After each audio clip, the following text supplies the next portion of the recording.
Hard shift हैं। ठीक है, 8 दिसंबर की पहली शिफ्ट, 1 दिसंबर की चौथी शिफ्ट, 5 दिसंबर की पहली, 2 दिसंबर की पहली शिफ्ट और 3 दिसंबर की तीसरी शिफ्ट। यानी कि ये जो है 5 शिफ्ट क्या दोस्तों, हार्डेस्ट शिफ्ट में। ये दोस्तों सबसे इजी शिफ्ट है। इसका मतलब क्या हुआ दोस्तों कि हार्ड और इजी में अगर मान लिया किसी का पेपर 8 दिसंबर की पहली शिफ्ट में था और इसके नंबर बन गए दोस्तों 95, ठीक है, और एक इस कैंडिडेट का पेपर है दोस्तों 12 दिसंबर, तो इसके नंबर मान लिया बने 115, ठीक है। तो इसको लगभग जो मैंने देखा दोस्तों 12 से लेकर 13 नंबर तक इसको इंक्रीज, यानी कि इसके नंबर जो बढ़कर हो जाएंगे यानी कि 107, ठीक है। ये अपना स्कोर कितना बनेगा 107, ठीक है। इस तरह से दोस्तों ये स्कोर चलेगा और इसके दोस्तों कितने रहेंगे 115 ही रहेंगे। हो सकता है बस 0.20 में इंक्रीज बने जाए 115.20 हो जाए, ठीक है, बस इतना सा इसके अंदर इफेक्ट रहेगा। तो यानी कि ये जो 5 शिफ्ट हैं ये दोस्तों सबसे हार्ड शिफ्ट है। इनको 12 से 13 नंबर का फायदा मिलेगा। इनको दोस्तों सिर्फ पॉइंटों में फायदा मिलेगा 0.20 0.10, ठीक है। और जो बीच की शिफ्टें बच गई, बीच की शिफ्टें बच गई दोस्तों, किसी को 5 नंबर का, किसी को 7 नंबर का, किसी को 8 का, किसी को 4 का, इस तरह से फायदा मिलेगा, ठीक है। बाकी अभी सर्वे चल भी रहा है और बाकी ये चीजें एक बार डिटेल से मैं बता भी दूंगा शिफ्ट का, ठीक है। बाकी शिफ्ट के ज्यादा चक्कर में ना रहें। अब मैं पुराना डाटा दिखा देता हूं, ठीक है। एक बार ये पुराना डाटा का दोस्तों आप स्क्रीनशॉट भी ले लो ताकि आपको पता लग जाए कि आखिर जो है माजरा क्या है। ये 2016 से दोस्तों मैंने डाटा उठाया है। 2016 से दोस्तों यहां पर आप कट ऑफ देखेंगे जनरल कैटेगरी की 137, 2017 में दोस्तों 126, 2018 में 137, 2019 में दोस्तों 147। यहां पर दोस्तों कुछ ज्यादा ही नंबर का 20 पता नहीं 25 नंबर का 30 नंबर तक भी फायदा जो नॉर्मलाइजेशन के अंदर मिल गया था, ठीक है। तो यहां पर वैकेंसी देखेंगे 9276, 11000, 8000, 2020 में दोस्तों 7000, 2021 में 7600, यहां पर 2020 से 132 और 2021 में 130। अगर पेपर के लेवल की बात करूं तो दोस्तों 2022 का जो पेपर अपना वो इनसे थोड़ा सा क्या है आसान है, ठीक है, थोड़ा सा क्या दोस्तों आसान है, ये हम मानेंगे। तो इसी तरह ओबीसी की, ईडब्ल्यूएस की कैटेगरी के कट ऑफ, ओबीसी की अगर मैं बात करूं 2020 में 119 और 2021 में 117, ईडब्ल्यूएस की 109 और 109 गई है, एससी की दोस्तों 100 और 94, एसटी की इतनी और एसईएसएम की इतनी, ठीक है। अब मैं बात कर लेता हूं दोस्तों आपकी कट ऑफ की, टीयर 1 की कट ऑफ पे। अब मैंने आपको बताया कि कम से कम जो है 10 गुना तो कैंडिडेट को बुलाएंगे ही बुलाएंगे, 10 गुना तो, ठीक है। इससे कम तो दोस्तों नामुमकिन ही है, ठीक है, क्योंकि 10 गुना से अगर कम बुलाएंगे तो आगे क्या क्या प्रॉब्लम आती होंगी वो एसएससी को ही पता है। तो अगर बात करें दोस्तों जनरल कैटेगरी में 115 आपका नॉर्मलाइज्ड स्कोर, यानी कि जो मैंने आपको शिफ्ट बताया कि अगर आपके आंसर की के हिसाब से 110 नंबर बनने, सपोज आपके नॉर्मलाइजेशन में 5 नंबर मिले तो यानी कि आपका स्कोर होगा दोस्तों 115, अगर 10 गुना बुलाते हैं तो, ठीक है।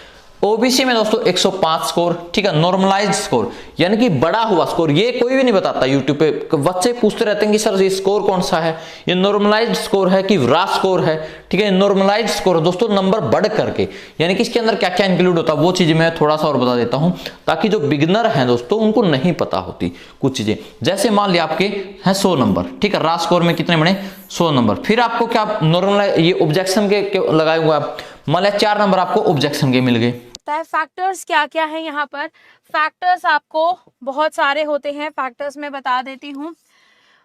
फैक्टर्स अफेक्टिंग कट ऑफ की अगर मैं बात करूँ तो हमारे पास जो फैक्टर्स हैं वो है नंबर ऑफ वैकेंसीज। वैकेंसी इस बार पिछले साल के मुकाबले बहुत ज़्यादा है, ठीक है, ऑलमोस्ट 3 टाइम्स हैं, 20,000 वैकेंसी हैं।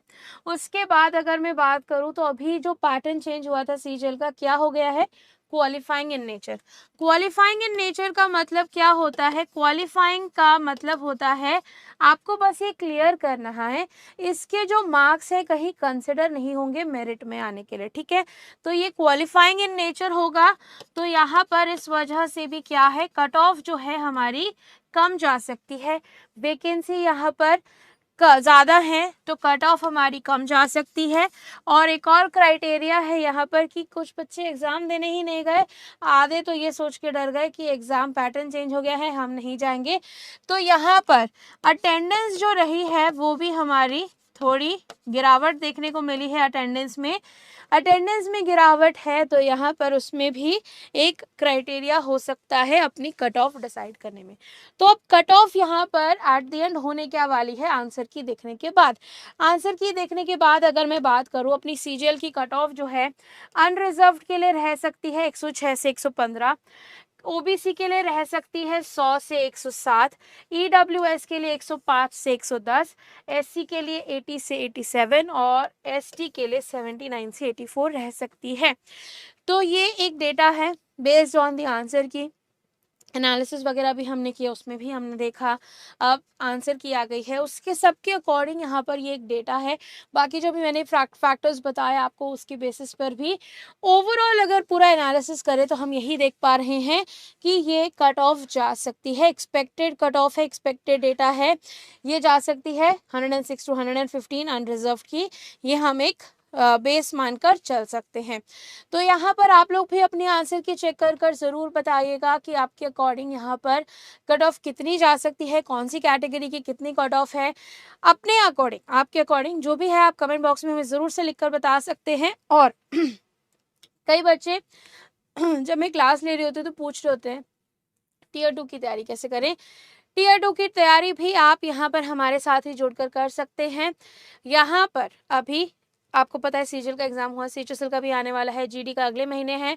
यहाँ पर back to back SSC exam एक सेफ ला लिए उन लोग का यहाँ पर क्वालिफाई हो जाएगा और टीयर 2 के लिए बैठ जाएंगे जी। तो कहीं ना कहीं अपने को लगता है सर कि 55 अगर क्वेश्चन के आसपास सही हो गया बच्चों का, मतलब 60 क्वेश्चन सही हो गया, ये तो आप सही बोल रहे हो, 55 क्वेश्चन मतलब मैं बोल सकता हूँ कि 110 मार्क्स मैं बात करता हूँ। अगर 110 112 मार्क्स सीधा सा कि अगर 112 110 120 के आसपास, हाँ सर, तो अगर ये मार्क्स आ रहा है, ये मार्क्स की बात करेंगे और यूआर कैटेगरी, हाँ यूआर कैटेगरी में है ना, बिल्कुल ये मार्क्स की बात कर रहे हैं हम, है ना। इसका मतलब ये है कि आप 60 क्वेश्चन भी किए थे बट आप यहाँ पर 5 क्वेश्चन गलत हो गया तो आपका 110 मार्क्स नहीं आएगा, फिर वो वाली बात नहीं कर रहे क्योंकि वहां पर माइनस मार्किंग भी है ना बेटा। तो ये ध्यान रखना, हम मार्क्स की बात कर रहे हैं 110 से 120 के आस। टफ जो होता है वो कई सारे फैक्टर्स पर डिसाइड होता है। सबसे पहला फैक्टर आपका होता है वैकेंसी का, ठीक है।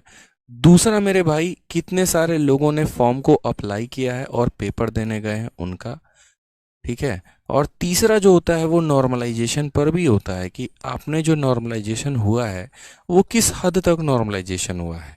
कहने का मतलब 2018 में इतना नॉर्मलाइजेशन हो गया था कि जो सबसे ज़्यादा टफेस्ट शिफ्ट था उसमें 50 नंबर दिए गए थे नॉर्मलाइजेशन में, ठीक है, जिसके कारण लोगों का जो मैक्सिमम स्कोर था वो 240 चला गया था प्री में, कितने में तो 200 में।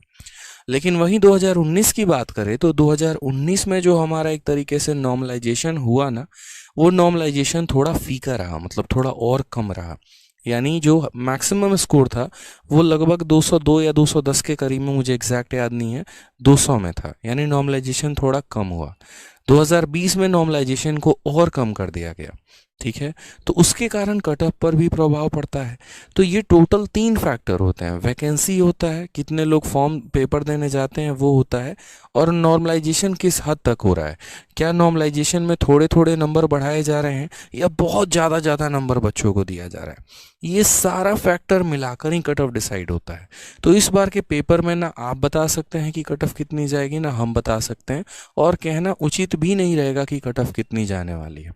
बस इतना समझ लीजिए कि अगर आपके मॉक में 120 प्लस का स्कोर आ रहा है जनरल कैटेगरी के हिसाब से, अगर मैं बात कर रहा हूँ, तो आप सेफ जोन में हैं, बढ़िया जोन में है, कोई दिक्कत की बात नहीं है। आप आराम से पेपर देने जाइए, आपका सिलेक्शन तय है, प्री आपका निकल सकता है, इतना मैं कह सकता हूँ। कारण क्योंकि वैकेंसी बहुत ज़्यादा है तो कट ऑफ थोड़ी सी नीचे रहेगी, और कट ऑफ नीचे रहेगी तो प्री क्वालिफाइंग इन नेचर है तो बहुत ज़्यादा प्रभाव नहीं पड़ने वाला है, ठीक है। लेकिन अगर आपके नंबर 70 नंबर 80 नंबर मॉक में आ रहे हैं तो आप खतरे में हैं, फिर तो हो ही नहीं सकता, इतना मान के चलिए, ठीक है। तो